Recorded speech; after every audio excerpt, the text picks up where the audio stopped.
Hello, children. Welcome back. Today we are going to learn chapter 5 of your English grammar and composition book.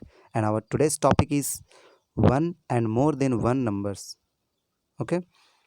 We have already read previous 4 chapters, and I hope you are revising all those chapters, all those topics time to time. Now, come to the topic. I am explaining it in Hindi clearly. Okay. Listen carefully. Our today's topic is chapter number 5 one and more than one numbers means एक और एक से अधिक संख्याएं। Okay, तो इस topic को हम लोग आज ध्यान से पढ़ेंगे और समझेंगे। तो इसके लिए आप लोग बुक ओपन कर लीजिए और जो पेज नंबर है 5 का उसे आप निकाल लीजिए। 32 पेज नंबर है, तो उसे आप ओपन कर लीजिए और ध्यान से आप समझने की कोशिश करेंगे। बहुत ही ईजी टॉपिक है और बहुत ही इंपॉर्टेंट टॉपिक भी है।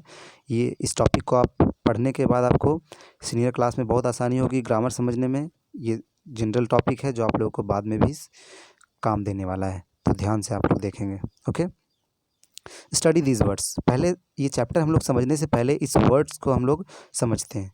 यहाँ पे ए और बी दो कॉलम दिए गए हैं। ओके, स्क्रीन पे आपको दिख रहा है ए और बी दो कॉलम दिए गए हैं। ए में देखिए बुक है, बी में उसी में एस लगा दिया गया बुक्स। इसमें bench, benches, box, boxes, toy, toys, man, main, है ना। यहाँ कुछ वर्ड्स हैं जो है वर्ड एक ही बट दोनों में डिफरेंस है ना। बुक मीन्स एक किताब, ठीक है, बस एक ही किताब। और बुक्स अगर कर देते हैं तो एक से अधिक, ठीक है। तो यहाँ ध्यान से देखिएगा। The words given under A refers one person और थिंग मीन्स वे शब्द जो ए के अंडर में दिए गए हैं, ए कॉलम में, वो एक व्यक्ति या एक वस्तु का बोध कराता है, ठीक है। And the words given under be refer more than one person और थिंग, और वो वर्ड जो बी के अंडर में दिए गए हैं वो एक से अधिक व्यक्ति या वस्तु का बोध कराता है, एक से अधिक व्यक्ति या वस्तु को डिनोट करता है, ठीक है। इसमें क्या समझ में आया कि यहाँ दो तरह का वर्ड है। एक नाउन ऐसा जो एक ही होता है, सिंगल होता है, ठीक है, और उसी सिंगल वर्ड को अगर हम एक से ज़्यादा करना चाहें तो उसमें एस ई एस लगा करके, या फिर और भी बहुत सारे रूल्स हैं जिस रूल को हम लोग आगे पढ़ेंगे, ठीक है। तो अब पहले इन दोनों के बारे में जानते हैं, जो सिंगल होते हैं और जो मोर देन वन होते हैं, ठीक है। ये वन के बारे में डिनोट कर रहा है और ये मोर देन वन के बारे में, ठीक है। Now come to the topic. Copy लेके बैठ जाइए और इस टॉपिक को पहले नोट कीजिए। स्टार लगाइए कॉपी में और उसमें पहला टॉपिक नोट कीजिए, सिंगुलर नंबर्स, ठीक है। तो सिंगुलर नंबर्स में क्या होता है पहले उसे समझते हैं। The words refer one person और thing are singular words means ऐसे शब्द जो एक व्यक्ति या वस्तु का बोध कराता हो, ऐसे शब्द जो एक व्यक्ति या वस्तु का डिनोट करता हो, उस शब्द को एक वचन शब्द बोला जाता है, ठीक है। They are called as singular numbers, तो उन्हें एक वचन संख्याएं बोला जाता है, ठीक है। तो इसे नोट कर लेंगे। सिंगुलर नंबर टॉपिक दीजिए और ये जो डेफिनेशन है इसे नोट कर लीजिए। वैसे सारे शब्द जो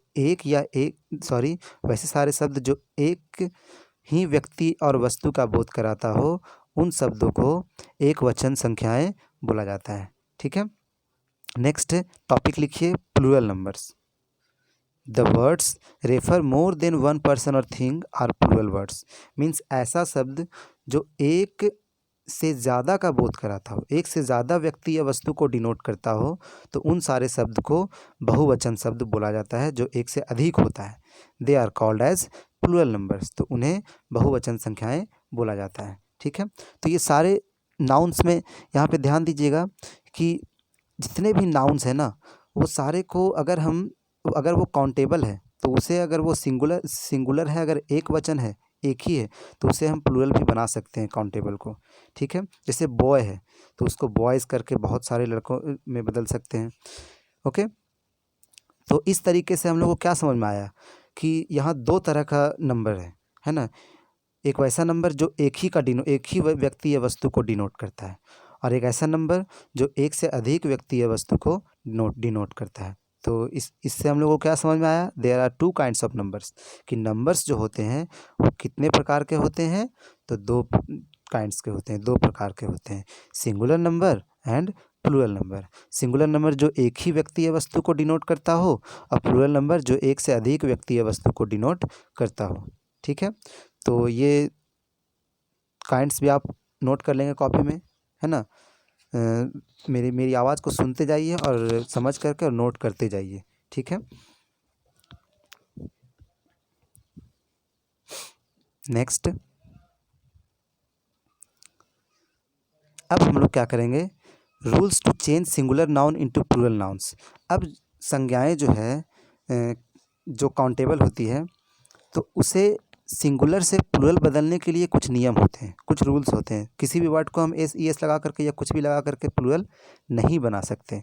ठीक है, तो उनका कुछ नियम होता है। तो कुछ जनरल जो रूल्स हैं उन्हें आज हम लोग पढ़ेंगे और इस चैप्टर में हम लोग पढ़ेंगे। तो ये बहुत इंपॉर्टेंट है, ये बाद में आपको काम देगा सीनियर क्लास में, इसलिए इसे ध्यान से इस रूल्स को आप इन रूल्स को देखेंगे और इसे याद रखेंगे।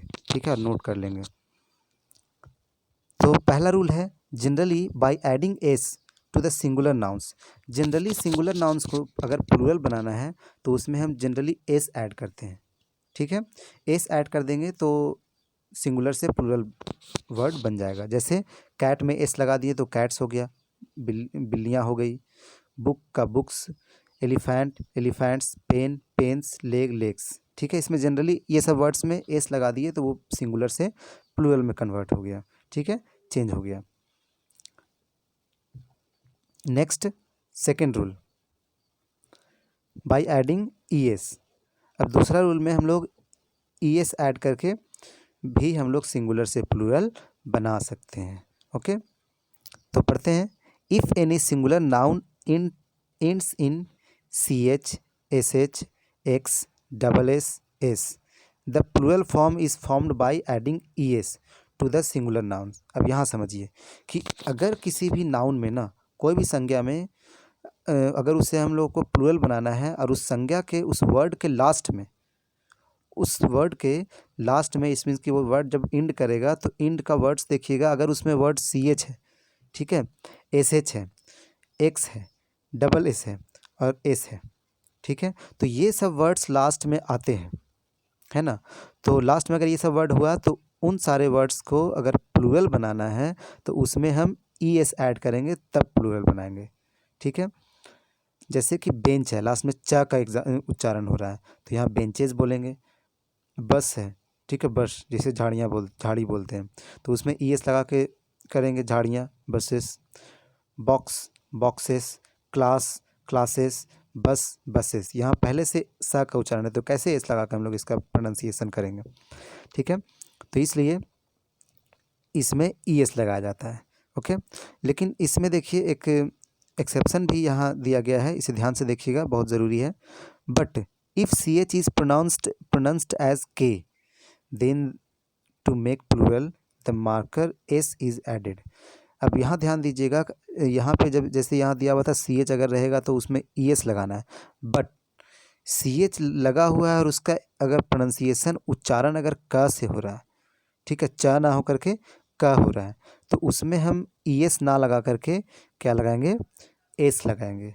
ओके, जनरली क्योंकि उसका क से उच्चारण है, च स ये सब से प्रोनाउंसिएशन नहीं है। जैसे स्टोमक, इसे स्टोमच नहीं बोला जाता है, स्टोमक बोला जाता है, तो स्टोमक्स हो जाएगा। मोनार्क बोला जाता है तो मोनार्क्स हो जाएगा। तो क यहाँ पर सी एच है पिछला रूल के अनुसार, बट इसका जो प्रोनाउंसिएशन है वो क से है, तो इसलिए इसमें जनरली एस लगाया गया। ठीक है, तो आज के वीडियो में 2 रूल ही रहने देते हैं, बाकी नेक्स्ट वीडियो में अच्छे से एक्सप्लेन करेंगे। तो आई होप कि आज का वीडियो आज का ये टॉपिक आप लोगों को समझ में आया होगा। अगर नहीं समझ में आया तो मुझे प्रॉब्लम पूछेंगे, है ना, क्योंकि ये सब टॉपिक जो है बहुत इंपॉर्टेंट है। ग्रामर टॉपिक आप अच्छे से देखिए, है ना, और मैं कुछ होमवर्क दूंगा, उसे बनाइएगा और इसे याद कर लीजिएगा, singular numbers and plural numbers किसे बोलते हैं। ठीक है, ये डेफिनेशन आप लोग को याद कर लेना है ना, और समझ लेना है अच्छे से। और किसी तरह का कोई परेशानी होगी तो मुझे मैसेज करेंगे। ओके, तो बाकी का क्लास नेक्स्ट वीडियो में, है ना। तो आज का क्लास यहीं ख़त्म होता है। Thank you very much.